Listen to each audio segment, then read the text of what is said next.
2nd Street, you'll find on the corner a real pub where you and your good friends meet once or twice a week for some beer, some laughs and some good grub. You take a half pint and I'll take the full pint. I'll be down the local before you, where me and the crew will be hoisting up our brew in the bonny, bonny pub on the corner. Welcome to the Pub Show. This is episode 3 and we're on an epic road trip. We're at Mono Centre Brewing Company in Mono Centre. I'm your host, Bill Perry, along with producer and co-host Nick Hughes. And the Mono Centre Brewing Company is 4 minutes east of the Mono Cliffs Provincial Park, a tourist destination. And I'm here with co-founder Zach Gamage, who would like his brewery to be a tourist destination also. Zach, welcome to the show. Thanks, Bill. I appreciate you having me. Yeah. Oh, it's great to be here. What a lovely place you have. It's unbelievable, your beer garden, and you have all these lawn games that families can play. So it takes some time while you're enjoying a great beer. You can have a lot of fun as well. How long have you been open? So we opened September 1st, 2022. So you're the new kids on the block? New kid on the block. Kind of enjoying, excited to see what summer holds for us and into the fall. So totally new experience. Has never really been involved in anything food or drink related. So eye-opening experience and having some fun with it for sure. So what got you into craft brewing? Like, did you like craft beers yourself? Yeah, so I think hanging out, I've got a group of friends that, seem to always come to my place on a Friday evening for the last 15 years. And the way it kind of works is that everybody was always bringing different craft beers for us to sample. Trying to outdo each other. A little bit. Look at this but one. Yeah, or just something that is, nostalgic and no one else had ever seen before. And so we were trying a lot of really weird, really different beers. And during that time, my brother-in-law and I started brewing in my basement. And we kind of felt that some of our beers were comparable with what we were drinking, and they were going over quite well amongst our friend group and some of the people that we were giving them out to. And then probably one night we had a few too many beers and decided that this would be a good idea. And 3, 4, 5 years later, kind of here we are. Bit of a journey to get here, but... and you were a school teacher before. I was, yeah. So I taught... which is one of the most secure jobs you can have. And then you went from that to saying, I'm opening up a brewery. Yep. And it's worked pretty good. This place is awesome. Your beers are great.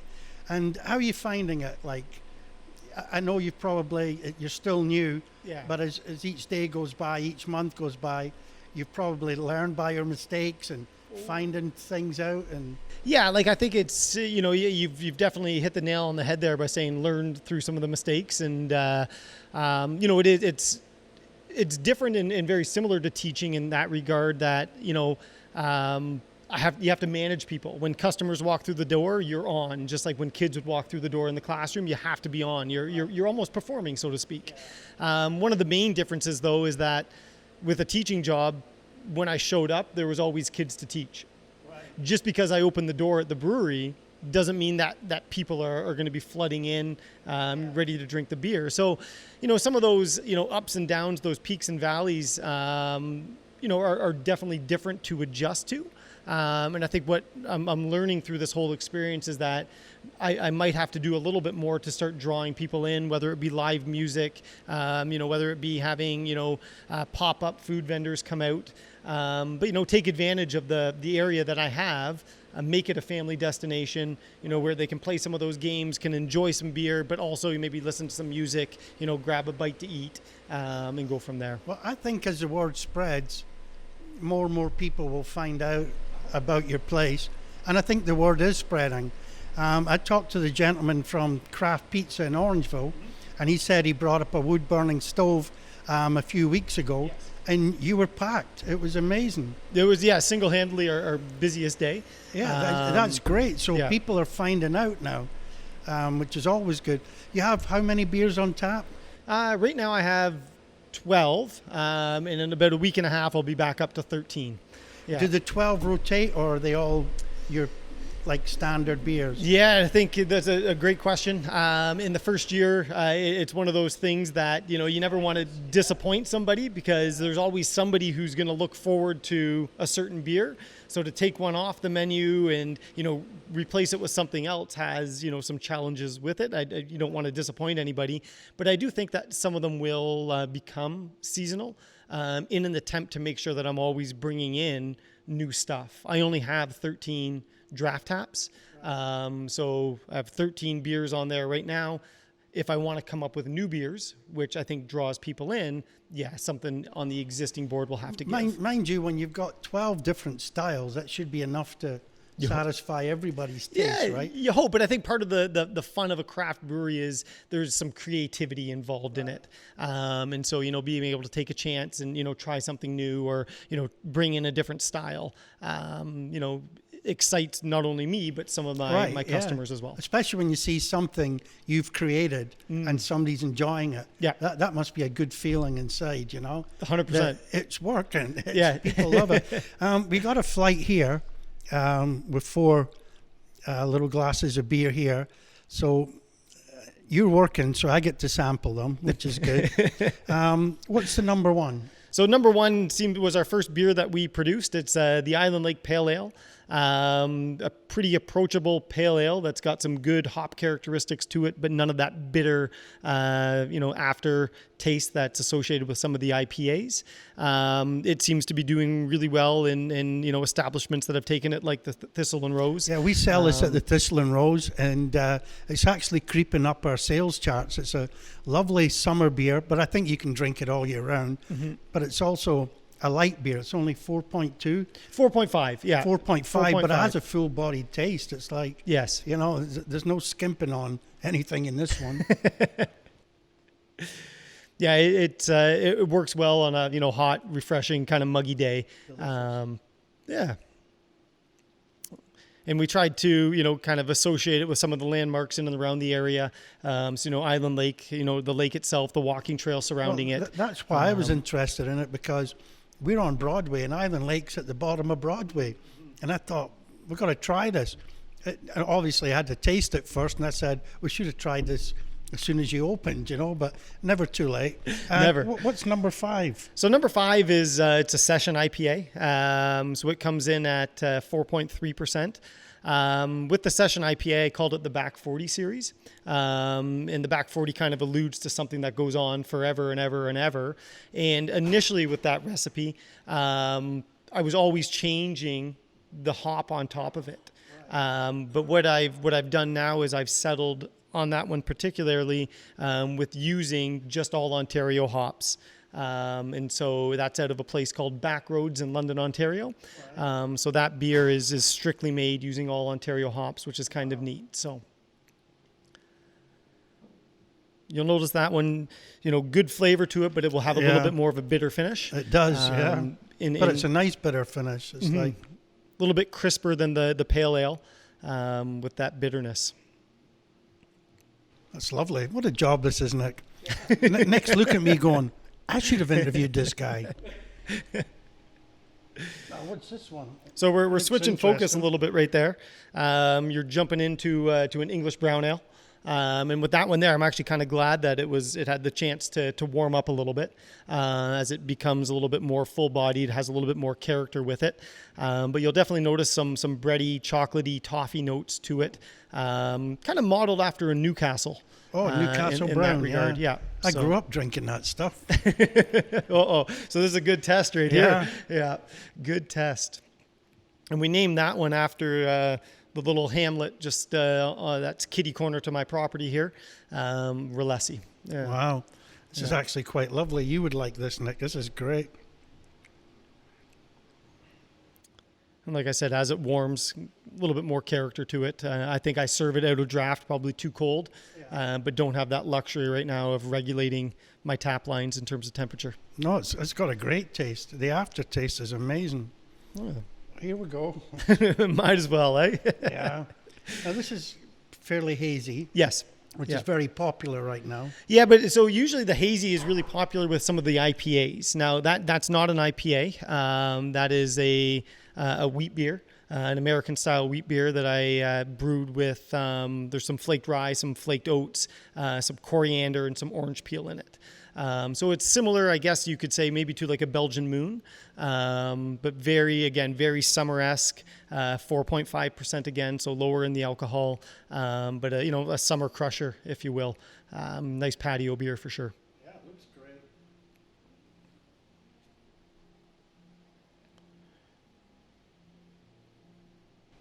Oh, that is nice. Slice of orange in that, Nick, that's for sure. Okay, Zach, so you're thinking for the future that you might start doing entertainment? A little bit, yeah. And get local chefs in, maybe a food truck here and there, just exactly. to play it up and if see people can't eat hot dogs all year round, you know. So, but you do great hot dogs. They're amazing. Anyway, I'd like to thank you for coming on the show today. It's been a pleasure. Thank you for hosting us today. We've enjoyed every minute here. It's great customer service, and the clients that come in are very nice people. For sure. They put up with us. So thank you so much, Zach. Well, I appreciate it. I appreciate you taking a chance on the brewery, and I'm bringing your podcast and YouTube show out here, and really excited for what's to come, and working with you a little bit more. Yeah, check out the Pub Show YouTube. Please subscribe and give us a like. Thank you so much. Awesome. When the night has come and the wine is dark and the moon is the only light we'll see. No, I won't be afraid. No, I won't be afraid. Just as long as you stand by me. So darling, darling, stand by me. Whoa, stand by me. Won't you stand by me? The sky that you look upon should tumble and fall, or that mountain should crumble to the sea. No, I won't cry. No, I won't shed a tear now, just as long as you stand by me. So darling, darling, stand by me. Whoa, stand by me. Won't you stand by me?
Won't you stand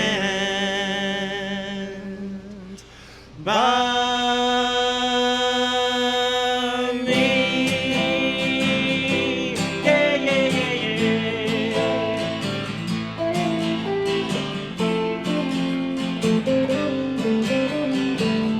Welcome to the Pub of the Week. The Pub of the Week this week is one of the most unique little pubs I've ever been in all my history of going to little pubs and hidden gems in Ontario. And a lot of people know it, and when you mention it to them, a big smile comes on their face, because if they've been there, they feel like they've been to like a secret place that nobody knows about, but actually everybody knows about. It's the Peter Cellar's pub in Mono Centre, which is based in the basement of the Mono Cliffs Inn, and they're actually in an 1853 section of the inn. So there's a lot of history there, and when you're in the Peter Cellar's pub, it is so unique. I've written about it many times, and once when I was writing about it, a few of the regulars said, don't tell anybody about this place. But anyway, I did, and I'm here with General Manager Jason Cooney. Jason, thank you for coming on the pub show. How are you doing? I'm very well. Thank you for having me. And how do you enjoy working at the Peter Cellars? It's a dream. I've worked there on and off now for almost 2 decades, and it's really that long? Yeah, absolutely. And what do you think as well? Like, people just love it, don't they? Yeah, you kind of hit the nail on the head where it's sort of this really well kept secret. And the journey to the inn is almost part of the charm itself. Well, it's a beautiful journey because it starts to get a bit hilly in the area, rolling hills. Then all of a sudden you come to this little group of buildings, and then you see a British telephone box outside. There's the Mono Cliffs Inn, which has been doing fine country dining for quite a while, right? And so did the Mono Cliffs Inn give birth to Peter Cellar's pub? Like, was that how it happened? They thought, let's open a little pub in the basement? Yeah, absolutely. So the current owners, about 2 weeks from today, have been the owners for 38 years. When they bought the building itself, it was a general store. Yeah, and after operating it as a general store for a couple of years, they did sort of shift towards the restaurant, and then they always had this space in the basement, and it was such a cool, unique space. As you mentioned, it's from the 1850s. It's got this neat old stone foundation, and they just sort of tried a few things, and it was the pub they decided would stick in 1987. Wow, I just can't believe it. It's like, I remember somebody told me about it. Have you ever been to the Peter Cellar's pub? And I was driving around for ages.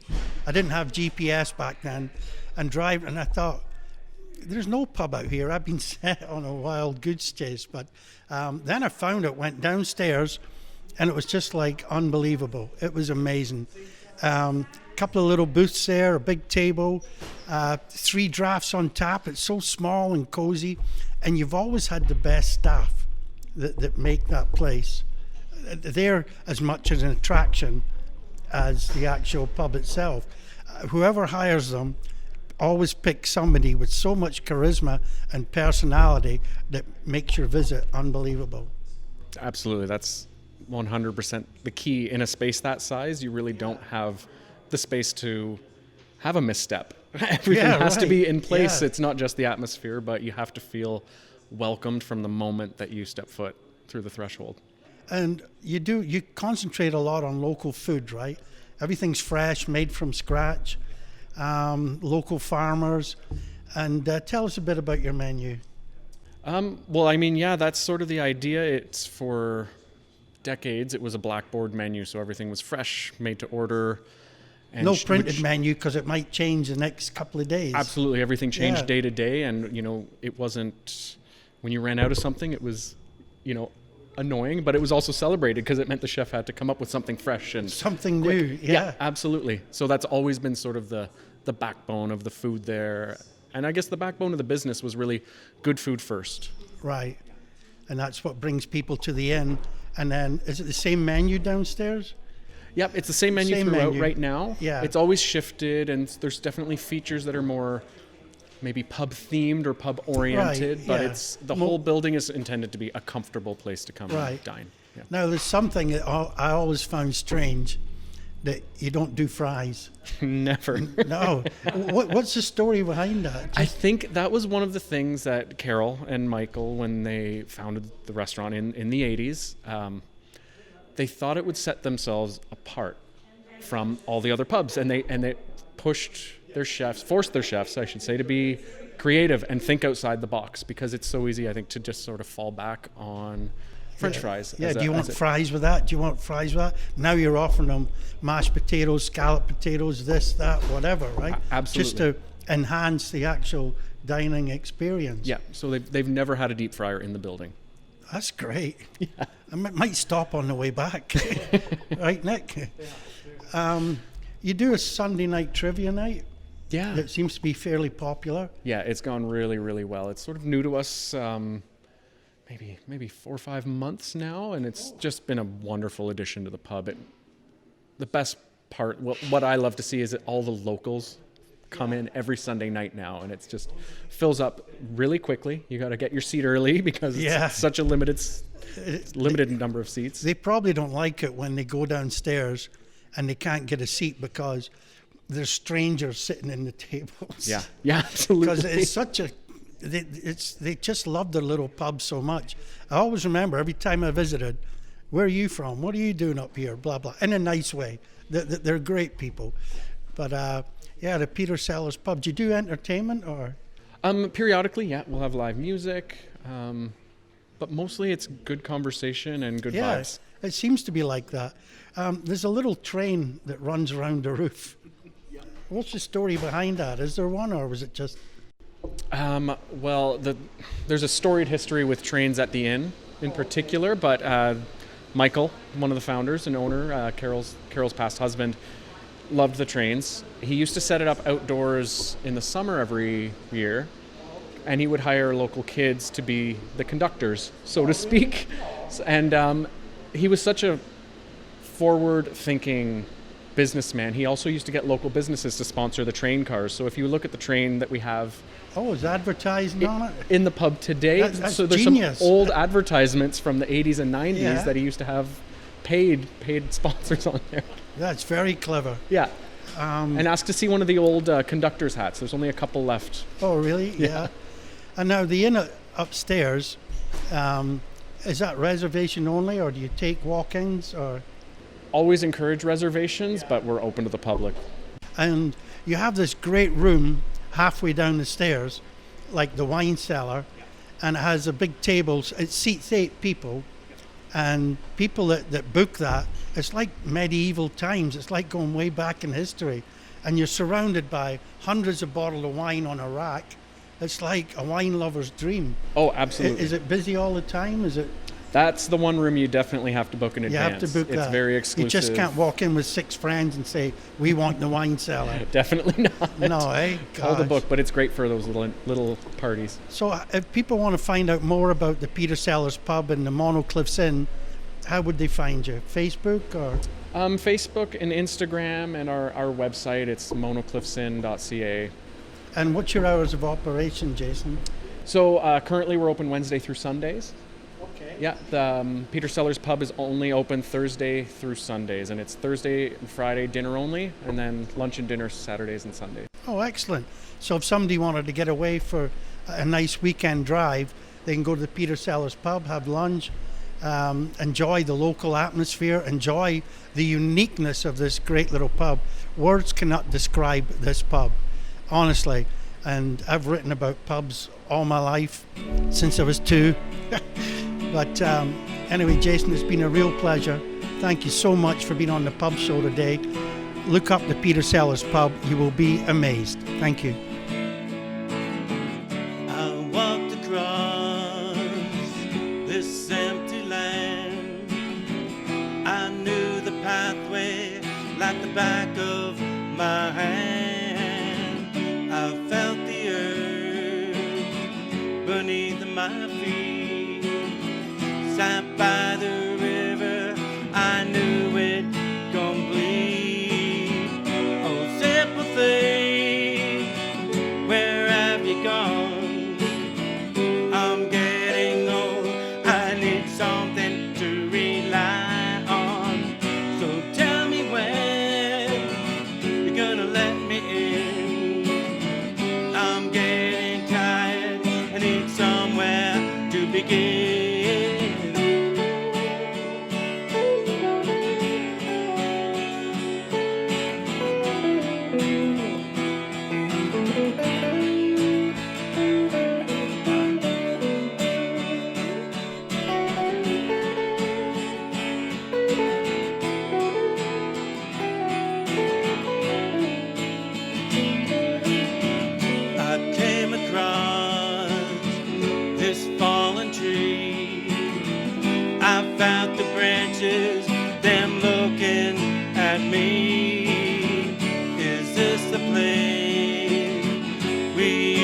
now. Is this the place